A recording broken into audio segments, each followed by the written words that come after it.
Olá, minha gente, meu nome é Rogério Cavalcante. Neste canal, eu irei postar as aulas que eu gravei para as minhas turmas de graduação de Direito Civil.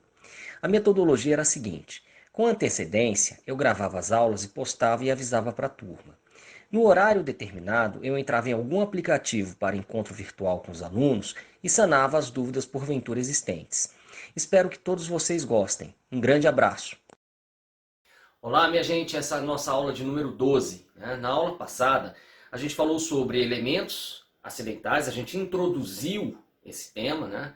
A gente disse quais eram os três elementos acidentais: condição, termo, modo ou encargo. A gente trabalhou com esse conceito e a gente iniciou a abordagem do primeiro elemento acidental relevante para o nosso semestre, que é a condição. A gente definiu condição, a gente tratou dos níveis de incerteza que caracterizam a condição e que a diferenciam do termo, né? E a gente começou com a classificação da condição. E a gente mostrou um quadrinho mais ou menos assim. Tá? Aqui eu vou... deixa eu até apagar aqui para não dar confusão, porque eu estava começando a montar o quadrinho. Mas por enquanto vamos mostrar só assim, ó. Nós temos as condições lícitas e as condições defesas. Tá? Então os gêneros são esses aqui de cima. O gênero é a condição lícita e o gênero é a condição defesa. Tá? Defesa, gente, aqui ela vem como aquela condição que ela não é proibida. Aliás, que ela é proibida. Então a lícita é a que não é proibida e a defesa é a que é proibida. Tá certo? Então, prestem atenção a esses dois gêneros. O primeiro deles, condições lícitas, nós falamos na aula, explicamos o que seriam entre esse gênero aqui, as condições suspensivas, as resolutivas, as condições casuais, as condições simplesmente potestativas, as condições mistas. E nós falamos também sobre condições positivas e condições negativas. Agora, vamos começar a tratar das condições defesas, este gênero aí que é conhecido como condição defesa, né? Então vamos lá, gente, as condições defesas, como eu já disse para vocês, são aquelas condições que são proibidas pelo nosso ordenamento, né? E aí, o nosso código ele faz até uma abordagem interessante, ele diz assim, ó, são lícitas as que não forem defesas, né? E aí ele arrola as defesas, né? Então, ó, são lícitas, em geral, todas as condições não contrárias à lei. Aqui ele já começa a tratar do primeiro tipo de condição, defesa, e era aquela que estava escrita aqui, né? Essa aqui, ó, condições ilícitas. Quais são as condições defesas? A primeira delas, condições ilícitas. E o que são as condições ilícitas? São aquelas condições contrárias à lei, à ordem pública e aos bons costumes. Então vamos lá, contrária à lei eu acho que não tem nenhuma grande dificuldade, né, minha gente? Uma condição contrária à lei é aquela condição que fere frontalmente o texto de uma norma, né? É posta, escrita, né? Então vamos lá, vou te dar um carro se você matar alguém, né? Isso é uma condição ilícita porque ela impõe aqui um evento futuro incerto relacionado ao cometimento de uma ilicitude, tá? Agora, pode ser também condição ilícita aquela que não contraria necessariamente uma lei específica, um artigo específico de lei, mas postulados protetivos, como por exemplo, uma condição que implique uma violação à proteção ao consumidor. A proteção ao consumidor, ela trata de princípios de ordem pública. Né? Princípios de ordem pública são aqueles que, mesmo existindo na esfera do direito privado, elas interessam muito ao Estado e são impositivas, cogentes, são princípios impositivos, cogentes. Exemplo, os postulados de proteção ao consumidor, os postulados de proteção à infância, os postulados de proteção aos idosos, né? Todos eles envolvem princípios de ordem pública. São aqueles princípios que, embora incidam no direito privado, eles são de interesse social e público e, portanto, eles são inafastáveis. Eles não podem ser negociados. Então, qualquer coisa que venha a ferir princípios de ordem pública, se for colocado como condição, também será tido como uma condição ilícita. Tá certo, gente? Então, as condições contrárias à lei, à ordem pública e aos bons costumes, tá? As condições contrárias à lei, à ordem pública e aos bons costumes são as chamadas condições ilícitas. E o que são bons costumes? Aí eu posso usar até um exemplo que é recorrente, eu já dei outras vezes, né, de violação aos bons costumes. Eu digo para você que eu vou lhe dar um prêmio se você passar um ano sem fazer caridade. Ora, fazer caridade não é uma imposição legal, tá certo? Então, teoricamente, eu colocar essa condição não teria nenhum grande problema. Mas concordam comigo que estimular um comportamento egoísta nas pessoas, isso fere a ideia de ética, de bons costumes, ok? Então, as condições, resumindo, as condições ilícitas são aquelas condições que ferem frontalmente o texto da lei, ferem princípios de ordem pública ou ferem os bons costumes. Tá? Seguindo. Tá? Além das condições ilícitas, como condições defesas, então vejam a redação do artigo 122. Além das condições ilícitas como defesa, também se enquadram como condições defesas. Vamos lá. Então, vamos ler o artigo todo para ficar bem claro isso. São lícitas, em geral, todas as condições não contrárias à lei, à ordem pública ou aos bons costumes. Entre as condições defesas se incluem as que privarem de todo efeito o negócio jurídico ou o sujeitarem ao puro arbítrio de uma das partes. Aqui ele traça mais algumas condições defesas. Vejam, aquelas condições que privam de todos os efeitos o negócio jurídico são chamadas de condições perplexas. Contraditórias. Tudo isso aqui é sinônimo, tá? Contraditórias ou incompreensíveis. Condições perplexas, contraditórias ou incompreensíveis. Tá? Este é o segundo tipo de condição defesa. Gente, o que é isso? Uma condição perplexa, contraditória ou incompreensível é aquela que priva de todos os efeitos o negócio jurídico. Exemplo, eu acho que o nome vem bem a calhar, gente. Vejam a cara de perplexidade que você vai fazer quando eu der esse exemplo. Se eu chego para você e falo assim, vou lhe dar um carro se você colocar uma bomba nesse carro e explodir esse carro. Gente, a cara vai ficar assim, né? Cara de perplexidade. Repete, replay. Né? Ok. Não mostra isso para ninguém, tá? Essa aqui é piada interna. Tá bom, gente? Então, vejam isso. Se vocês quiserem na aula ao vivo, falam assim, professor, o senhor pode repetir a cara de perplexidade? Tem duas caras que eu gosto muito de perplexidade. A cara de ora, veja bem, que é a cara do pseudo-intelectual, né? Assim.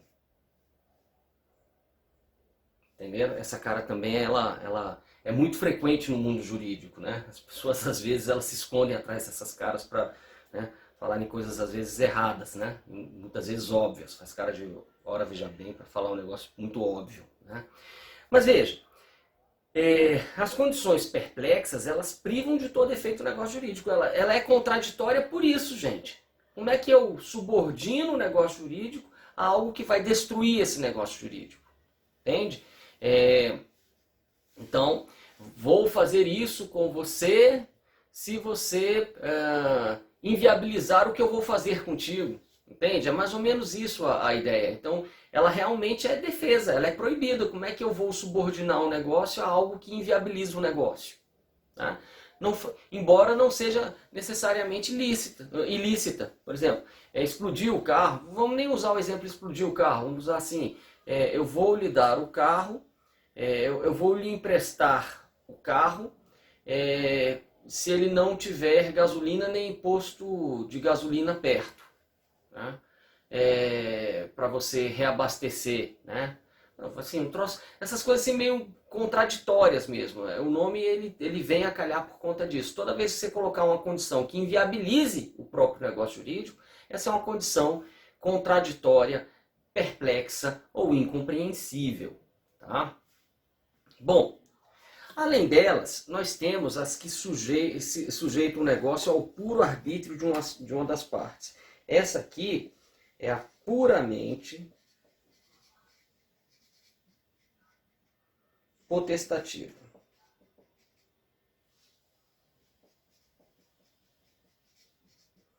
Aí, gente, olha só que coisa interessante. Eu vou grifar aqui uma coisinha.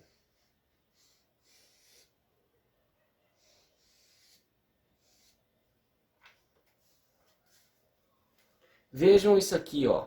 Entre as lícitas, nós temos a simplesmente potestativa. Entre as defesas, nós temos a puramente potestativa. O que é a condição simplesmente potestativa? A condição simplesmente potestativa, gente, é aquela que subordina a eficácia do negócio jurídico ao esforço das partes. Vou lhe dar um carro se você passar no vestibular. Isso é simplesmente potestativa e isso é lícito. Simplesmente potestativa é lícita. Ela subordina o negócio jurídico ao esforço, a uma conduta honesta de uma das partes. Tá? Agora, a puramente potestativa, ela é defesa, ela é proibida. Tá? E essa condição puramente potestativa, ela subordina a eficácia do negócio jurídico ao capricho, ao arbítrio de uma das partes. Então, vou lhe dar um carro se eu quiser. Gente, falar isso é a mesma coisa que não falar nada. Por exemplo, deixar, isso até tem um artigo específico lá em compra e venda, né? Salvo engano é o artigo 489, só ver aqui. Artigo 489, deixa eu abrir aqui a nossa gloriosa internet, para a gente achar o Código Civil, e aí eu coloco para vocês. Código, vocês entenderem isso. Um exemplo mais corriqueiro na doutrina é esse. Vou fazer tal coisa se eu quiser, dependendo só de mim. Quando eu coloco isso, a depender apenas, a critério exclusivo de tal parte será feito isso. Tá? Isso é uma condição puramente potestativa. Normalmente ela é proibida. Tá? Ela é defesa. Vamos aqui, ó, mostrar um outro exemplo dela aqui, só que é um exemplo específico da compra e venda.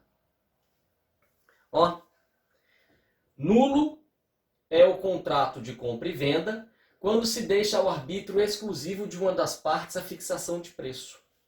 Né? Então, quanto é? Quanto a parte vendedora quiser. Quanto é? Quanto a parte compradora quiser. Esse tipo de cláusula é nula. E por que ela é nula? Porque ela não reflete seriedade no contrato. É como se você nem quisesse fazer o contrato. Porque fica no poder, fica nas mãos de uma das partes, inviabilizar por completo essa contratação. Se o cara colocar um preço muito absurdo, vai ser inviável. Quanto é essa caneta? O quanto você quiser que eu pague por ela, eu pagarei. Ah, eu quero que você pague 10 milhões de reais. Pô, 10 milhões de reais por essa caneta. Não é quanto eu quiser. Percebe? Então, quando eu começo a deixar ao arbítrio, ao capricho de uma das partes, o negócio perde seriedade. Ele fica mais difícil de ser observado e honrado. Ok? Então, isso gera o que nós chamamos de condição puramente potestativa. A simplesmente potestativa é aquela que está vinculada ao esforço e não ao capricho de uma das partes. Eu já vi gente dizendo assim, eu não vou me recordar quem exatamente, mas eu já vi gente dizendo assim, que para você evitar o arbítrio de uma das partes, você intercala as vontades. Por exemplo, eu vou te dar um carro se você passar no vestibular. Então, não está tudo aqui comigo. Né? Isso aqui é uma constatação mais prática, né, do que teórica. Né? Então, assim, quando eu intercalo as atuações, isso está mais próximo à condição simplesmente potestativa. Né? Eu vou te dar um carro se você passar no vestibular. Agora, eu vou te dar um carro se eu quiser, eu não intercalei as atuações, eu não intercalei as intervenções contratuais aqui. Isso acaba deixando tudo vinculado ao meu capricho, ao meu arbítrio. E isso seria uma condição puramente potestativa. Tá certo, gente? Agora, vejam que interessante. Aqui mais duas observações. Tá? Normalmente, a condição puramente potestativa, como regra geral, ela está no artigo, como eu mostrei para vocês, 122, arrolada como uma condição defesa. Aqui. Pronto. Olha só. Entre as condições defesa se incluem as que privarem de todo efeito o negócio jurídico, condições perplexas, ou o sujeitarem ao puro arbítrio de uma das partes, condição puramente potestativa. Condição defesa, condição proibida. Tá? Normalmente é assim. Mas eu tenho um artigo, também já aqui perto de compra e venda. Deixa eu descer aqui.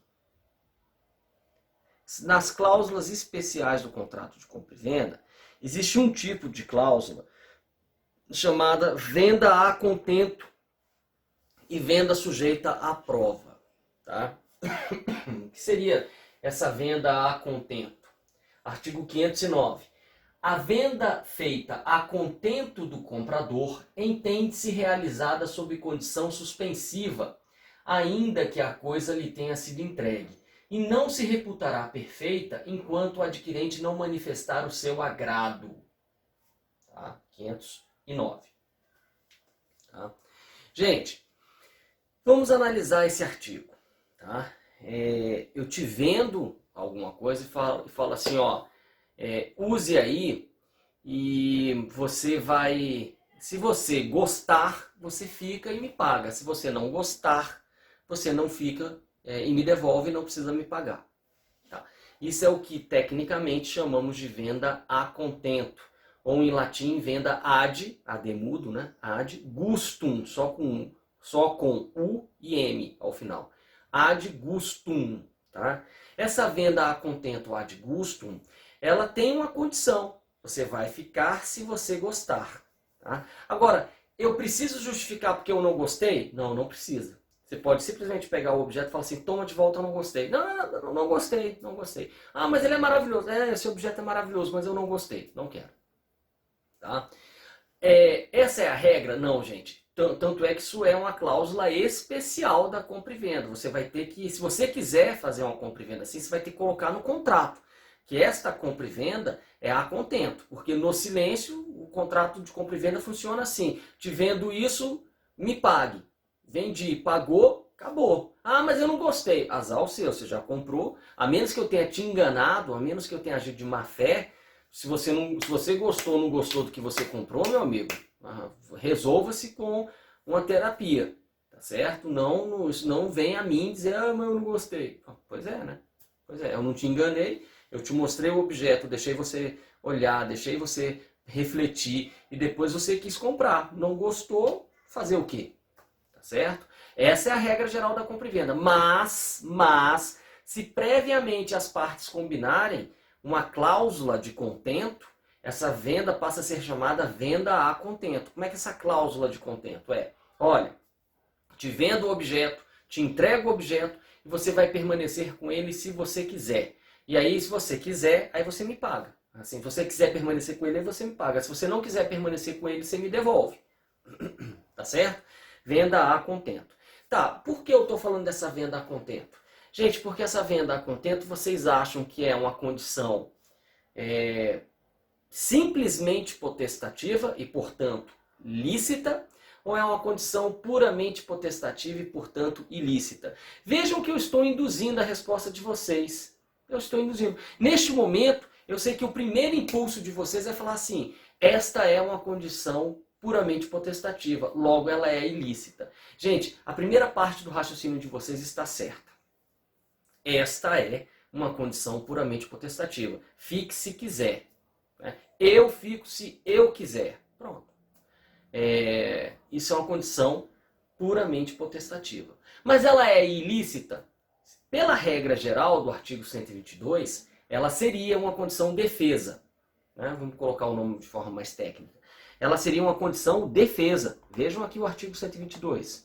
Entre as condições defesas se incluem as que privarem de todo o efeito o negócio jurídico ou o sujeitarem ao puro arbítrio de uma das partes. É o que acontece aqui. Isso sujeita o vendedor ao puro arbítrio do comprador. Então, Rogério, você está me dizendo que isso é uma condição puramente potestativa? É exatamente o que eu estou dizendo para vocês. Isto é uma condição puramente potestativa. Ué, mas isso é ilícito? Ah, bom. Então agora a gente vai raciocinar porque a gente aprendeu a introdução ao direito. O artigo 122, ele traz uma regra geral. Que regra geral é essa? As condições puramente potestativas são defesas, são proibidas, certo?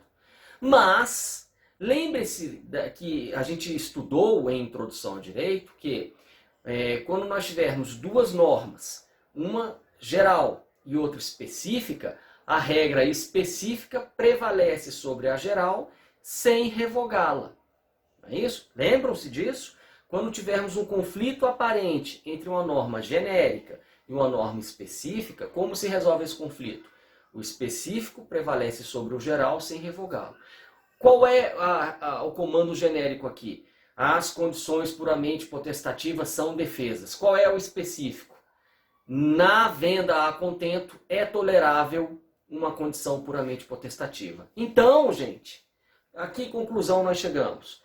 Que a condição prevista no nosso glorioso artigo 509 é sim uma condição puramente potestativa, mas por ser este um comando específico em relação ao artigo 122, neste caso específico, esta condição será tolerada e será lícita. Então é um exemplo na nossa legislação de condição puramente potestativa que é lícita, mas na regra geral as condições puramente potestativas são defesas. Gente, só para finalizar aqui um negócio, quando a gente está falando, é óbvio que vocês vão lembrar, né? Estou acabando de falar que a simplesmente potestativa é lícita, né? É lícita. E que a puramente potestativa ela é defesa. Olha o que eu estou falando para vocês. Estou falando isso aqui, ó. A simplesmente potestativa é lícita e a puramente potestativa é defesa. Isso não tem nenhuma grande dificuldade, né? O problema só é que como os nomes são muito parecidos e como vocês estão aprendendo essa matéria agora, parece um karma. Na hora da prova, como é tão parecido, isso aí você confunde tudo. Você lembra até da piadinha que o professor contou na aula, né? Você lembra da roupa que o professor estava vestido, você lembra a piadinha que o professor contou, mas você fala assim, mas eu estou confundindo agora, eu não sei mais qual é, se a simplesmente é lícita, se a puramente é defesa e tal. Então o que eu vou falar agora para vocês não tem nada de científico, é só um macete. Que eu tinha essa dificuldade. Na hora, toda a aula que eu tinha que dar sobre isso, há muito tempo atrás, eu tinha que parar, respirar fundo e tentar memorizar qual delas é lícita e qual delas é defesa. Até que eu fiz o seguinte método, né? Se vocês acharem ruim, finjam que esse minuto na vida de vocês não aconteceu. Mas eu fiz assim, ó. A simplesmente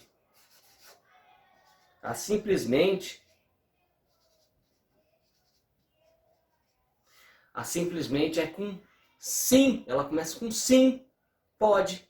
Simplesmente. Então, como ela começa com sim, ela pode. Ela é uma condição lícita. Tá certo? Agora, para eu gravar a puramente potestativa, para eu lembrar da puramente potestativa, eu fiz assim, ó.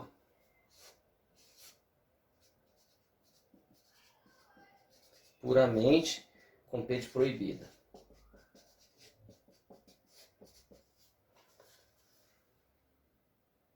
Puramente com P de proibida.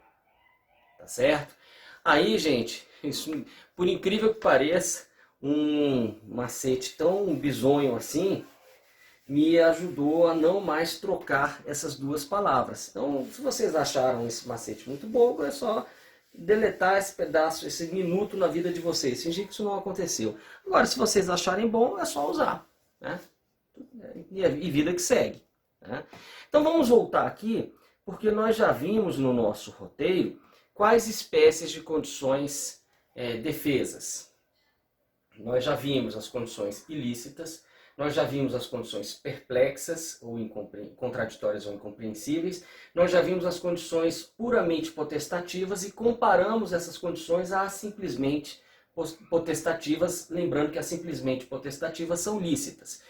Agora, se vocês forem para um outro artigo, vamos lá, se vocês forem para um outro artigo, deixa eu pegar aqui, o artigo 123, ele vai falar, ele vai tratar de um outro tipo de condição defesa, que são as condições impossíveis. E aí, nós temos o nosso quadro completo agora. As defesas são ilícitas, letra B, perplexas, contraditórias ou incompreensíveis. Letra C, puramente potestativas. Letra D, impossíveis. Ok, minha gente? São essas que nós temos. Beleza, as impossíveis eu acho que é a mesma ideia de impossibilidade que nós tivemos quando estudamos a impossibilidade do objeto. Só que aqui a gente desloca, ao invés de falar de impossibilidade do objeto em si, do negócio, a gente fala de impossibilidade da condição. É aquela condição que não pode acontecer. Ela será incapaz de acontecer, porque ela é impossível, tá certo? E logo ela é defesa, tá? Bom, então vimos os dois quadros de classificação de condições, as condições lícitas e as condições defesas. Tá? Agora, uma pergunta que não quer calar. Professor Rogério, o que vai acontecer se eu pegar... Tudo bem, você já me disse que é uma condição defesa, proibida. Agora, qual é a consequência prática de inserir uma condição proibida no negócio jurídico? Me explica isso. Tá? Bom, gente, vamos lá. Nós vamos ter aqui o artigo 123, que vai trazer a regra geral para o que é que acontece com a inserção de uma condição defesa no negócio. O artigo 123, ele diz: invalidam os negócios jurídicos que lhes são subordinados as condições física ou juridicamente impossíveis quando suspensivas, as condições ilícitas ou de fazer coisa ilícita, as condições incompreensíveis ou contraditórias. Esta é a regra geral. Então, e eu já falei disso quando eu tratei do princípio da inscindibilidade da vontade condicional. Lembram-se, se vocês não se lembram, peguem a aula passada e assistam. Eu tenho um negócio jurídico com a condição. E se a condição ela for defesa, o que é que acontece como regra geral? O negócio inteiro é invalidado. Tá? Mas existe exceção a essa regra? Existe, gente. É o artigo 124, que ele vai tratar mais ou menos dessa forma aqui. O negócio jurídico está ao lado da condição. Se a condição for defesa, eu apenas apago a condição e mantenho o negócio jurídico. Esta é a regra, mas em que hipóteses essa exceção vai acontecer? Nas hipóteses do artigo 124. O que é que elas dizem? Tem-se por inexistentes as condições impossíveis quando resolutivas e as de não fazer coisa impossível. Professor, eu li, mas eu preciso entender isso melhor. Então tá, respirem, vão tomar uma água, na volta eu explico isso com calma. Então, minha gente, temos que explicar com mais calma esse artigo 123 e 124. Né? A regra geral diz para vocês que é quando a condição ela é defesa, ela contamina e invalida todo o negócio jurídico. Mas há exceções que estão descritas no artigo 124. Vamos começar pela parte do artigo 123 que mais se parece com o artigo 124. Ele diz assim, ó, dentro da regra geral ainda. Invalidam os negócios jurídicos. As condições... deixa eu pegar aqui o que eu quero. Desculpa, é o inciso primeiro. As condições físico ou juridicamente impossíveis quando suspensivas. Então ele está dizendo assim, quando uma condição suspensiva ela for impossível, ela invalida o negócio inteiro. Agora, se vocês compararem esse inciso primeiro, então vejam, gravem na mente o que está escrito aqui. As condições físicas ou juridicamente impossíveis quando suspensivas invalidam o negócio todo. As condições físicas ou juridicamente impossíveis quando suspensivas invalidam o negócio todo. Tá certo? Bom, agora, o artigo 124, ele nos diz o quê? Tem-se por inexistentes, portanto eu apago, tem-se por inexistentes as condições impossíveis quando resolutivas e as de não fazer coisa impossível. Rogério, me explica isso, pelo amor de Deus. Vamos lá. Gente, o que é uma condição suspensiva? A condição suspensiva é aquela que diz assim, o negócio, deixa eu até, vou desenhar aqui na parte de cima, vocês vão entender. Suspensiva. Aqui, ó, a condição suspensiva, essa aqui é a linha do tempo. O negócio não surtia efeito, até que aconteceu a condição suspensiva e ele passou a surtir efeitos. Tá? Vamos desenhar assim. Beleza? Condição suspensiva. Agora, suponham vocês que essa condição suspensiva, além de suspensiva, ela seja impossível. Vou lhe dar um carro quando o ser humano conseguir atravessar a nado em um único dia o Oceano Atlântico do Brasil até a África. Então, ó, a condição suspensiva, vou lhe dar um carro quando o ser humano conseguir num único dia atravessar a nado o Oceano Atlântico do Brasil até a África. O que é que eu estou dizendo? Quando é que você vai ganhar esse carro? Quando essa condição suspensiva e impossível acontecer. Então, quando é que vai acontecer essa condição suspensiva e impossível? Nunca. Ué, se ela nunca vai acontecer, melhor invalidar o negócio todo. Repito, o que é a condição suspensiva? É aquela condição que suspende os efeitos até que ela aconteça. Suspende os efeitos do negócio até que ela aconteça. Só que, no artigo 123, ele está tratando de um caso muito específico. O que é que acontece se a condição suspensiva ela for impossível? Então, repito, o negócio na condição suspensiva, o negócio só acontece se a condição acontecer. Então, os efeitos do negócio só acontecem se a condição acontecer. Isso é uma condição suspensiva. Mas se essa condição, além de suspensiva, ela for impossível, os efeitos do negócio só vão poder começar a acontecer quando o impossível ocorrer. Quando é que o impossível vai ocorrer? Nunca. Logo, este negócio nunca terá efeitos. Portanto, será melhor invalidar o negócio todo. Ok? Tá. Agora vamos pro... Então vão e voltem quantas vezes forem necessárias. Às vezes isso não é tão simples assim não. Agora vamos lá pro outro caso, que é o artigo 124. O que diz o artigo 124? Ele trata da condição resolutiva e impossível. O que é uma condição resolutiva? É aquela condição que o negócio vem acontecendo, acontece a hipótese de a condição resolutiva e o negócio para de surtir efeitos. É o contrário do desenho, né? É assim. Tá certo? Tá. Agora vamos lá. Vamos pensar aqui numa coisa. Isso é a condição resolutiva possível, normal, lícita, né? Agora vamos pensar se essa condição resolutiva ela for impossível. Eu não consigo realizar nunca. Meu irmão chega e quer morar no meu apartamento e fala assim, quando é que eu tenho que te devolver esse apartamento? Eu tenho que te devolver? Como é que faz? Posso morar de empréstimo até quando? Aí eu falo, se alguém conseguir atravessar o Oceano Atlântico a nado do Brasil à África em um único dia, você me devolve o apartamento. Se não, você continua morando por empréstimo. Ok? Foi assim? Então, peguem essa frase. Meu irmão fala, esse empréstimo vai durar até quando desse apartamento, Rogério? Eu digo, ó, vai durar assim. Se um ser humano conseguir nadar do Brasil à África em um único dia, você me devolve. Se não conseguir, você continua morando por empréstimo. Então, aqui o desenho vai ser assim, ó.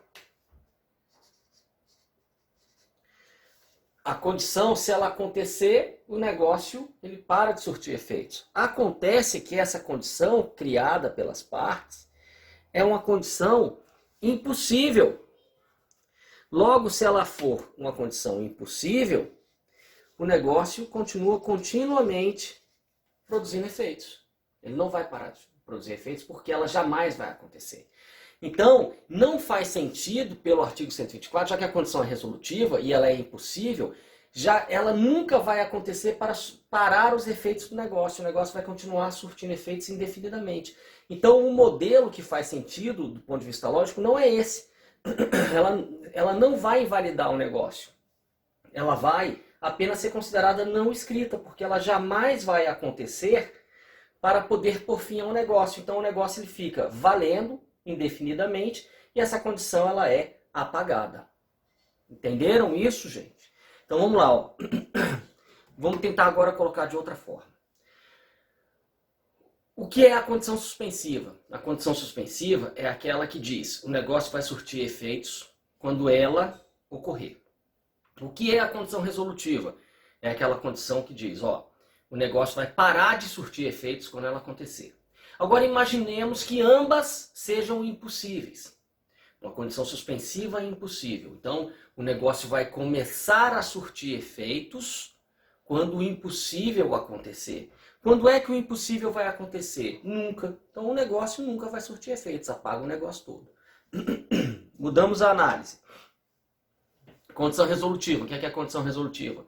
É aquela que vai pôr fim ao negócio quando a condição acontecer. Acontece que a condição é impossível. Então, essa condição nunca vai acontecer. E o negócio? Deixa ele quietinho, ele continua surtindo efeitos indefinidamente. Artigo 124. Ok, gente, eu sei que isso não é tão simples. Eu sei que isso demanda alguma reflexão. Mas o único jeito aí que vocês têm é parar, ler, reler o artigo 123, inciso 1º, o artigo 124, o artigo 124, que é só caput, né? E aí, a partir dessas leituras, vocês vão fazer uma meditação, vocês vão se sentar à sombra de uma árvore e vão ficar pensando nesses dois artigos, tá? Até vocês conseguirem interiorizar a mensagem que eles trazem. O artigo 124 ainda tem uma outra mensagem. Ele ainda diz assim: também tem-se por inexistente as condições de não fazer coisa impossível. Gente, não fazer coisa impossível não é condição. Por que não é condição? Olha isso. Não fazer coisa impossível. Tá? Gente, não fazer o impossível é o que acontece continuamente conosco. Tudo que nós fazemos é não fazer o impossível. Entendam isso. Aqui ele está dizendo, tem-se por não escrita a condição de não fazer o impossível. Tá? Porque isso é presente e certo. Não fazer o impossível não tem nenhum grau de incerteza. Isso não é uma condição, isso não foi colocado de forma séria. Então vamos lá. De não fazer o impossível. De não ir para a Lua sem trajes espaciais. Tá? Eu vou lhe dar um carro se você não for à Lua com trajes espaciais. Né? Aliás, se você não for à Lua sem trajes espaciais. Gente, eu não vou à Lua. Eu não vou à Lua. Muito menos sem trajes espaciais. Né? E voltar. Se você não for à Lua sem trajes espaciais, voltar. Então ele está pedindo para eu não fazer o impossível. Ora, não fazer o impossível, eu já estou não fazendo o impossível. Fique tranquilo, eu não vou à Lua sem trajes espaciais para depois voltar. Significa dizer então que eu já ganhei o carro. Entende? Olha só. Ele chega, coloca o negócio jurídico e na condição ele pede: não faça o impossível.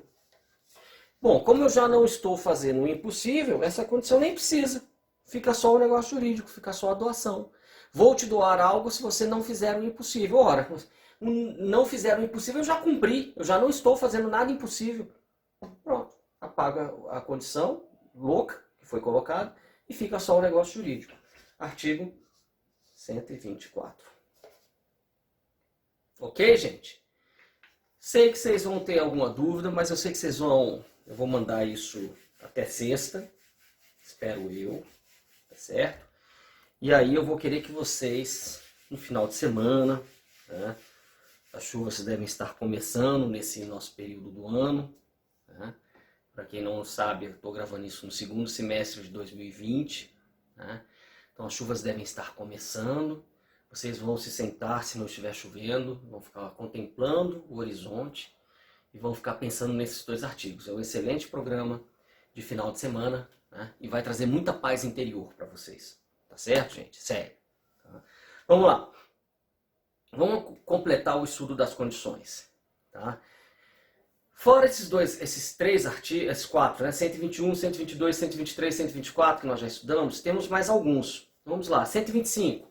Subordinando-se a eficácia do negócio jurídico à condição suspensiva, enquanto essa se não verificar, não se terá adquirido o direito a que ela visa. Gente, esse artigo 125 ele é muito cobrado em concurso público. Eles adoram usar a seguinte frase: a condição suspensiva, ela suspende a aquisição do direito e o exercício do direito. Porque vou lhe dar um carro se você passar no vestibular. Ela está dizendo justamente isso. Vou lhe dar um carro se você passar no vestibular. Você já passou no vestibular? Ainda não, porque o vestibular ainda vai acontecer. Tá? Você já tem direito adquirido ao carro? Não, porque eu primeiro tenho que passar no vestibular. Ah, então é isso que o artigo diz? É. Subordinando-se a eficácia do negócio jurídico à condição suspensiva, enquanto essa condição não acontecer, você não terá adquirido o direito a que ela visa. Beleza? Tá? Agora, quem foi aluno meu vai lembrar que quando eu tratei lá em Direito Civil 1 de direito expectado e direito expectativo, né, eu dizia que o artigo... Deixa eu até colocar aqui a lei de introdução. O direito expectativo é o direito de esperar, né? Segundo o ponto de Miranda, né? Deixa eu colocar aqui. Lei de introdução. Deixa eu voltar. O direito expectativo é o direito de esperar. Tá? Deixa eu ver se... Aqui. Vejam que interessante o que diz o artigo 6º, que trata de conflitos de leis no tempo. Isso aqui é a lei de introdução às normas do direito brasileiro, viu, minha gente? Olha o que diz o artigo 6º. A lei em vigor terá efeito imediato e geral, respeitados o ato jurídico perfeito, o direito adquirido e a coisa julgada. Consideram-se adquiridos assim os direitos que seu titular ou alguém por ele possa exercer, como aqueles cujo começo do exercício tenha termo prefixo ou condição pré-estabelecida inalterável ao arbítrio de outrem. Quando você compara isto aqui, ele está dizendo que já é adquirido o direito quando ele está subordinado à condição pré-estabelecida inalterável ao arbítrio de outrem. Então já tem um direito adquirido pelo parágrafo 2º do artigo 6º da lei de introdução, se o meu direito ele estiver subordinado à condição pré-estabelecida e inalterável ao arbítrio de outrem. Mas o artigo 125 do Código Civil parece me falar uma coisa diferente. O artigo 125 ele parece me dizer o seguinte, deixa eu até abaixar aqui para ficar mais fácil a leitura. Subordinando-se à eficácia do negócio jurídico à condição suspensiva, enquanto essa se não verificar, não se terá adquirido o direito a que ela visa. Caraca, professor, parece que as duas leis falam um oposto uma da outra. Gente, aí veio o Ponte de Miranda com aquele brilhantismo dele, ele falou, não falam coisas diferentes, elas são harmonizáveis. Por quê? Porque elas estão tratando de situações diferentes. O artigo 6º, parágrafo 2º da lei de introdução, fala do direito de esperar, do direito expectativo. E o artigo 125 do Código Civil, ele fala do direito esperado, ou seja, o direito expectado. Então, o que ele quer dizer é o seguinte, vamos lá. Se eu assino esse contrato com você e coloco, vou lhe dar um carro se você passar no vestibular, o que o artigo 6º diz, que você já tem adquirido, é o direito aos termos do contrato. Ninguém pode mais mexer nesse contrato, nenhuma lei nova. Tá certo? Por quê? Porque já está assegurado a você que se você passar no vestibular, você vai ter um carro. Ah, mas eu já tenho direito adquirido ao carro em si? Não, meu caro, ou minha cara. Você só vai ter direito ao carro em si se você efetivamente passar no vestibular. Ah, Então, o que nós estamos dizendo aqui é que uma coisa é o direito às cláusulas do contrato, à redação do contrato, é que esse contrato não seja mexido. Eu já tenho direito adquirido a isso quando eu assino um contrato? Sim, eu tenho o direito de esperar que esse contrato seja cumprido. É o que eu chamo de direito expectativo. Ah, mas e direito adquirido ao carro em si? Eu já sou dono do carro que estava previsto naquele contrato? Não. Aí, para ser dono do carro que já estava previsto naquele contrato, você precisa passar no vestibular. Então, é isso que diz o artigo 125, que trata do direito expectado, do direito ao bem em si. E é isso que diz o artigo 6º, parágrafo 2º da Lei de Introdução, que fala do direito de esperar, chamado pelo Pontes de direito expectativo. Tá? Então, prestem muita atenção a isso, gente, e leiam Pontes de Miranda. Ele é muito bom, né? Então, vamos lá. Gente, então, o 125 foi, vamos lá para o 126. Se alguém dispuser de uma coisa sob condição suspensiva, isso aqui para professor de português deve ser uma beleza, né, para ensinar pronome, né? Olha esse artigo. Se alguém dispuser de uma coisa sob condição suspensiva e pendente esta fizer quanto àquela novas disposições, estas não terão valor realizada a condição se com ela forem incompatíveis. Deixa eu até baixar isso aqui também para ficar numa página só, fica mais legal de ver. Olha isso, gente. Isso aqui não dá para ser aula de português. Até sair do quadro aqui para ele focar na tela. Né?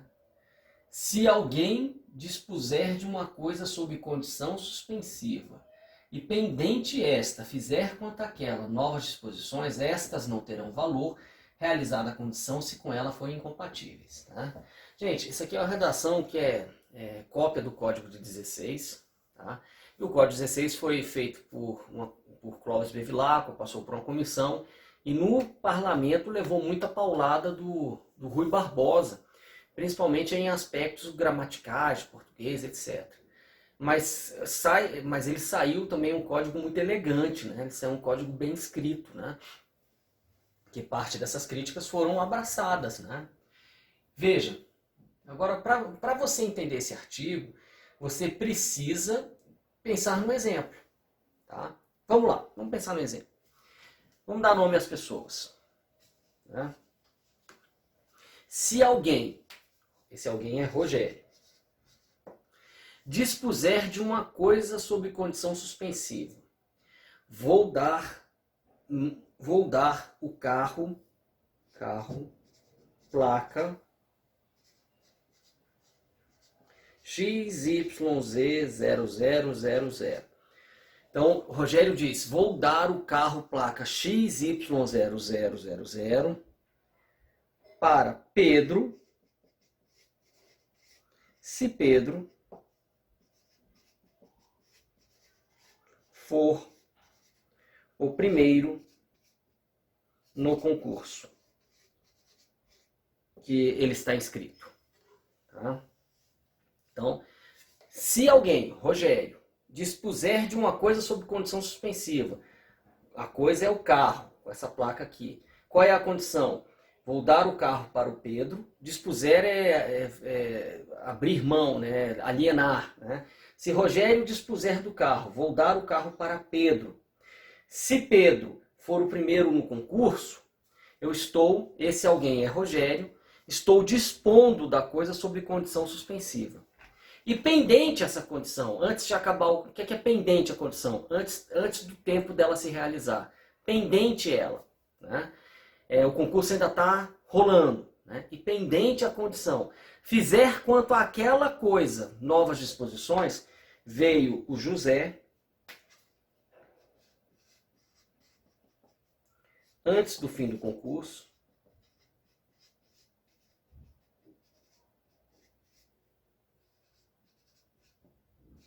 e comprou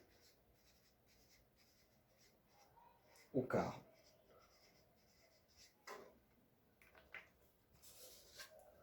Veio o José antes do fim do concurso e comprou o carro. Então, ó, se alguém, Rogério, dispuser de uma coisa sob condição suspensiva, a coisa é o carro, a condição suspensiva é Pedro passar no concurso. e fizer quanto à coisa, o carro, novas disposições, Rogério vendeu para o José.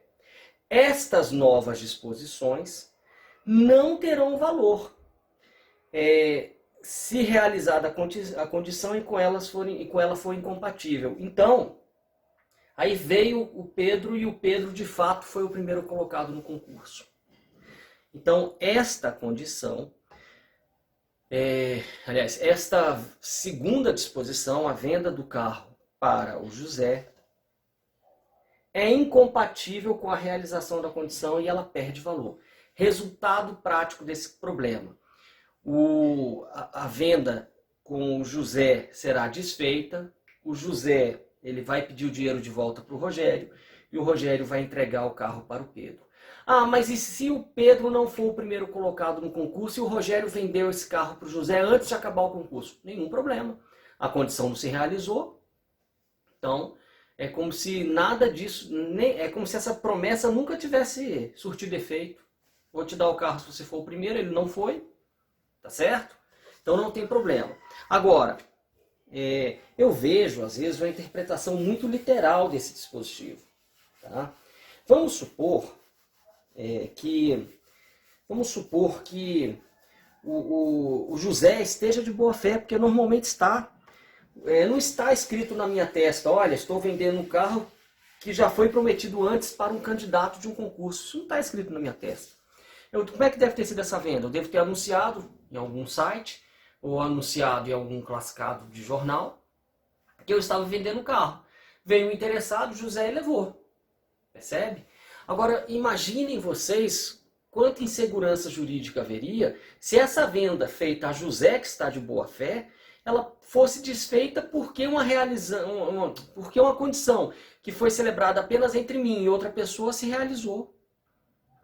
Entende? Olha só os três personagens. Rogério, ele prometeu primeiro o carro para Pedro. Se o Pedro fosse o primeiro colocado. Mas antes, vendeu para José. Isso aqui. É outra forma de narrar esse problema do artigo 126. Rogério prometeu o carro para Pedro se o Pedro fosse o primeiro colocado. Mas antes do concurso acabar, o Rogério vendeu o carro para o José. Entendem isso? Gente, o que eu quero mostrar para vocês é o seguinte. Normalmente, o José não vai ter como saber dessas promessas internas que o Rogério fez para outras pessoas. Tomar o carro do José por conta de um acordo interno que existia com Pedro, isto viola um postulado mais básico do direito dos contratos. Qual é? O contrato faz lei entre as partes. Quem é obrigado a honrar esse contrato é Rogério para Pedro. Mas o Pedro não pode entrar depois com ação para tomar o carro de José. Então o que é que você está sugerindo, Rogério? Eu estou sugerindo que a gente faça uma interpretação desse artigo 126 casada com a interpretação do artigo 187, que fala sobre abuso de direito. É direito do Pedro reaver esse carro? É direito do Pedro. Mas esse direito não pode ser exercido contra a boa-fé, porque senão passa a ser uma coisa abusiva. Artigo 187. Interpretar isso de acordo com o artigo 113. Interpretar isso de acordo com o princípio de que o contrato faz lei apenas entre as partes. Aí, onde é que você vai chegar com essas interpretações todas, Rogério? Vou chegar à seguinte solução, que é diferente da solução literal que eu acabei de narrar para vocês. A solução que eu chego, a partir de uma leitura sistemática do código, é que esse artigo 126 só vai se aplicar em plenitude, permitindo que Pedro tome o carro de José, se José comprou o carro sabendo desta promessa que o Rogério fizera a Pedro. Repito, Pedro só vai, se for o primeiro colocado mesmo, só vai conseguir tomar o carro de José se ele demonstrar que José sabia que o carro já houvera sido prometido para Pedro, mas ainda assim comprou. Porque, caso contrário, o que é que vai acontecer? Permaneça o carro com José, porque ele não tem nada a ver com esse rolo, e Pedro busque a indenização de Rogério. Esta é a solução que mais se coaduna com o artigo 187, com o princípio da força relativa dos contratos e protege de igual maneira Pedro. Tá certo, minha gente? Então, me parece que é isso o que nós temos que entender desse artigo 126. Tá? Qualquer coisa me perguntem na aula ao vivo. 127. Se for resolutiva a condição, enquanto esta se não realizar, vigorará o negócio jurídico, podendo exercer-se desde a conclusão deste o direito por ele estabelecido. 128. Sobrevindo a condição resolutiva, extingue-se para todos os efeitos o direito a que ela se opõe. Mas se aposta a um negócio de execução continuada ou periódica, a sua realização, salvo disposição em contrário, não tem eficácia em relação aos atos já praticados, desde que compatíveis com a natureza e a condição pendente, e conforme os ditames da boa-fé. Gente, vejam só, o artigo 127 e 128, na essência, explicam que é uma condição resolutiva e dizem que ela, se acontecer, ela colocará fim ao negócio, regulando inclusive os efeitos que se fizeram sentir antes do seu implemento. O artigo 126, que era o mais complicadinho, que eu tinha explicado para vocês, ele trata de uma hipótese de retroatividade da condição. Por quê? Porque ele está dizendo o seguinte, no 126, ele está dizendo que as condições suspensivas, elas surtem efeitos para o futuro. Mas no caso do artigo 126, se alguém dispuser de uma coisa sobre condição suspensiva e pendente essa condição fizer quanto àquelas novas disposições, estas perderão o valor se a condição se realizar. Ou seja, a condição, lembrem-se de novo do meu exemplo, Rogério prometeu para Pedro, mas vendeu antes o carro para José. A condição do Pedro ser o primeiro colocado se realiza e o Pedro vai tentar tomar o carro do José. Se o José soubesse dessa promessa, Pedro poderia até tomar. Então nós estaríamos aí diante de uma eficácia retroativa dessa aprovação em primeiro lugar que Pedro experimentou. Seria um único caso de aplicação retroativa da condição suspensiva. Tá? Normalmente ela é feita para VG para o futuro. Já a condição resolutiva, se você pegar aqui o artigo 128, ele diz que os direitos subordinados à condição resolutiva se extinguem para todos os efeitos. Então, normalmente ela retroage. Né? Mas os efeitos que já estão exauridos, que você não tem mais como apagar, esses se preservam. Um exemplo, uma locação subordinada a uma condição resolutiva. Os aluguéis que foram pagos, o cara já morou e já pagou. Então, eu não tenho como apagar esse efeito. Então, esse efeito não vai ser apagado, ele já está exaurido. Mas os outros efeitos que puderem ser apagados, como, por exemplo, devolva a chave. Né? Eu te dei a chave, eu te devolvo a chave. Isso é um efeito que eu posso retornar ao estado anterior. Então, a condição resolutiva, ela normalmente retroage, só não vai afetar os efeitos já exauridos. A condição suspensiva normalmente não retroage. Tá certo? E o último artigo de condição é esse artigo 139, ou 129. Esse artigo 129 também dá muito pano para manga. Olha só. Reputa-se verificada, quanto aos efeitos jurídicos, a condição cujo implemento for maliciosamente obstado pela parte a quem desfavorecer, considerando-se, ao contrário, não verificada a condição maliciosamente levada a efeito por aquele a quem aproveita o seu implemento. O que é que ele está dizendo aqui, gente? A lei. Ela está dizendo o seguinte, a condição é um evento futuro e incerto. Se você, por má fé, abalar essa incerteza, forçando que a condição aconteça, ou forçando que ela não aconteça, você não pode se beneficiar dessa tua má fé. É isso que ele está dizendo. Então, por exemplo, eu vou dar um carro se o fulaninho for o primeiro colocado no concurso. No dia da prova, eu mando alguém sequestrá-lo para ele não fazer a prova, logo ele não vai ser o primeiro colocado.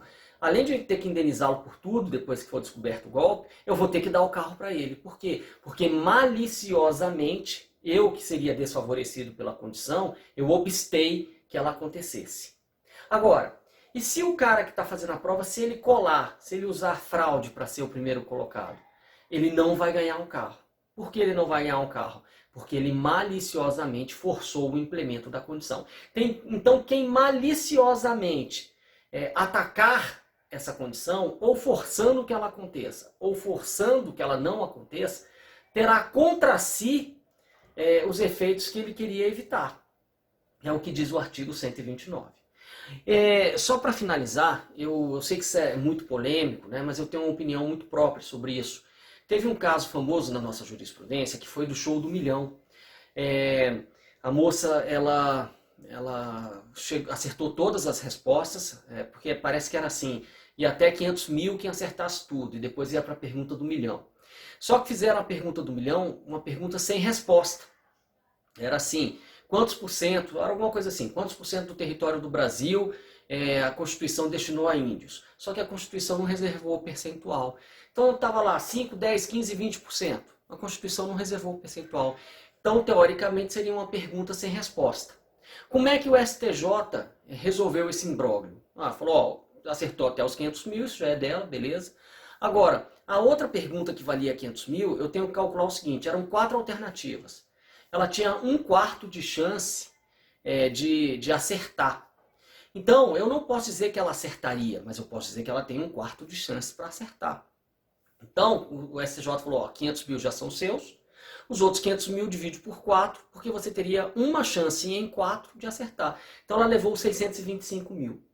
Eu só pondero, eu iria para uma solução diferente. Eu acho que eu investigaria e certamente eu concluiria, eu acho, né, pelas circunstâncias, né, que pelo princípio da boa-fé objetiva, e aí eu aplico boa-fé objetiva, quando ele fala quem maliciosamente obstar, eu interpreto isso pela ótica da boa-fé objetiva. Age com boa-fé quem atua com a diligência normal. Quem se afasta da diligência da pessoa normal, ela não age com boa-fé e eu entendo que chega a ser maliciosamente. Eu contraponho. Quem se afasta da boa-fé objetiva age maliciosamente. Tá? Tem gente que interpreta esse maliciosamente como dolosamente, deliberadamente, né? Não, eu interpreto casado com o princípio da boa-fé objetiva. Tá? Então, como é que eu interpreto? Eu acho que quando um programa é uma resposta, né, ele maliciosamente obsta o implemento da condição. E por maliciosamente obstar o implemento da condição, eu acho que este programa deveria responder pela integralidade do prêmio. Só que essa questão ela não foi debatida assim no julgado. Isso também me preocupa. Por quê? Porque o julgado buscou uma teoria francesa, que é perda de chance, ou a perda de uma chance, para dizer, olha, ela não vai ser indenizada por 1 milhão, mas ela vai ser indenizada pela chance perdida de poder disputar o prêmio, já que a pergunta não tinha resposta. Né? E eu não posso dizer que necessariamente ela acertaria, nem que erraria. Tá? Então eles importaram essa teoria da perda de uma chance para esta hipótese. Mas eu não, eu seria mais duro. Eu diria o seguinte, olha, quem se afasta da boa-fé objetiva age maliciosamente. Mas eu não tenho maldade no coração. Tudo bem, mas o postulado contratual é da boa-fé objetiva. Ou você está agindo segundo a boa-fé objetiva, ou você não está de boa-fé. E quando a lei fala maliciosamente, ela quer dizer quando você age de forma contrária à boa-fé. Tá certo? Então, o resultado prático que eu aplicaria seria o programa ter que pagar R$1 milhão para essa pessoa, porque eu acho que ele obstou maliciosamente o implemento da condição. Ok, minha gente? Qualquer dúvida, perguntem para mim na aula ao vivo. Grande abraço.